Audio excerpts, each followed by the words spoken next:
Welcome back. Karen Reed back in a Massachusetts courtroom this morning as part of the officer killed murder trial. She's accused of second-degree murder in the death of her boyfriend, Boston police officer John O'Keefe. Prosecutors allege she hit him with her car, left him to die in a snowbank after a night of drinking.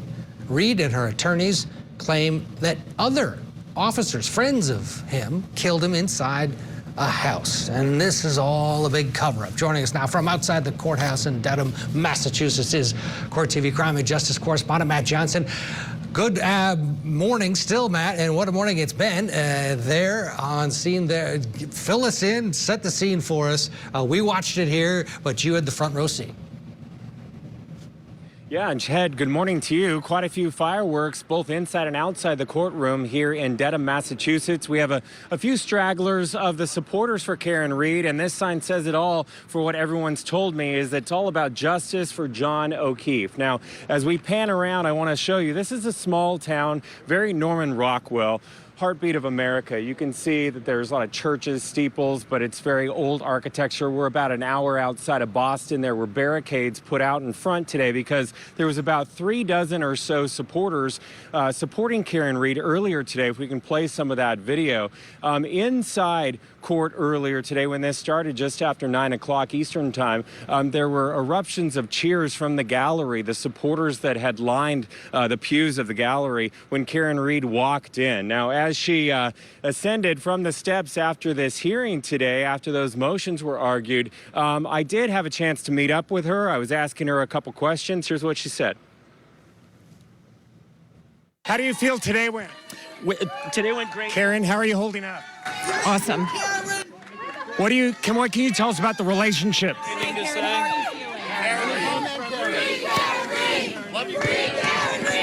What other possible evidence may you have you want to test with DNA?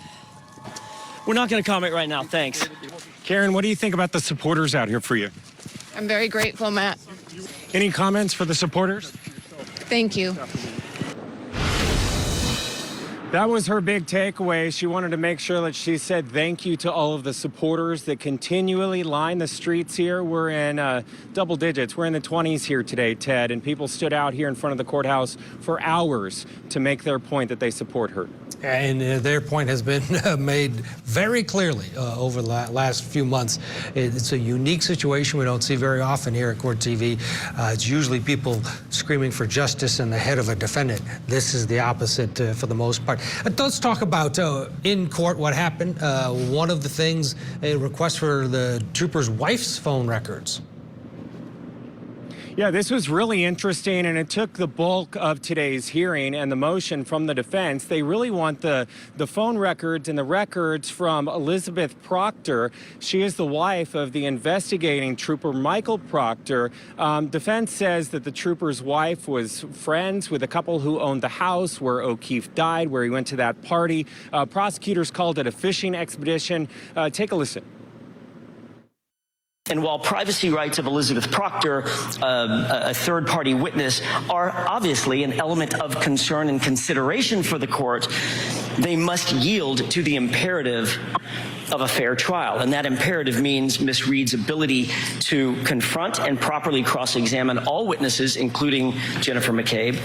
Elizabeth Proctor's privacy rights, while they exist, especially in light of the narrow focus of our request, are vastly outweighed by our client's right to a fair trial. Essentially, the relationship between these two, quote, families is a distant connection that involves 5 separate steps of relationships between, I guess I'll call them relatives.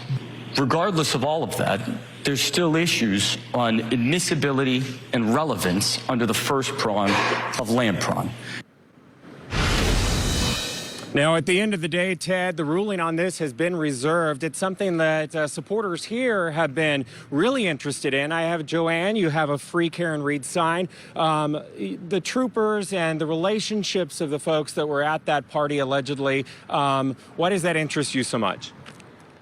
It interests me because the way that Jen McCabe was so adamant on getting John there, and then what happened happened. Karen dropped him off, and she wakes up and he's still not home. And then just the searches on the Google searches, it's almost a story that is so crazy that people just can't believe it, but it's true. Like, it's one thing after another. And, you know, like Joanne and a lot of supporters that I've talked to today, Ted, they just say that they want the relationships and DNA and other evidence to just be brought to light. You talk about DNA. That was another big portion of what happened today, Matt. Yeah, DNA was another big key component of the motions that were argued today. The defense really wants more access to the DNA. They want specific testing to be done. And that's the reason why I was asking the defense attorneys as they were leaving the questions about whether or not they had other evidence that they wanted to test against, not just the taillight matter that was found at the scene there.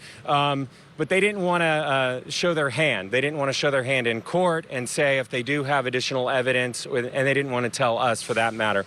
But the bottom line is the defense wants independent lab to test DNA, and they want more access to the DNA. Here's what was argued in court. As Your Honor can appreciate, my clients are under no obligation whatsoever to provide their DNA in this matter, but they seek to take steps to demonstrate the integrity of their handling of the taillight evidence. Again, you know, these were just a couple of the motions that were argued today, very important for the defense, and to see how things are going to progress. Looks like the trial is slated for later this year, possibly in the spring. Next hearing, Ted, is going to be in about 2 weeks from now. And I'm sure you'll be there. We will be there in force, again, along with those supporters for Karen Read and those supporting the Commonwealth. Matt Johnson, thank you. As always,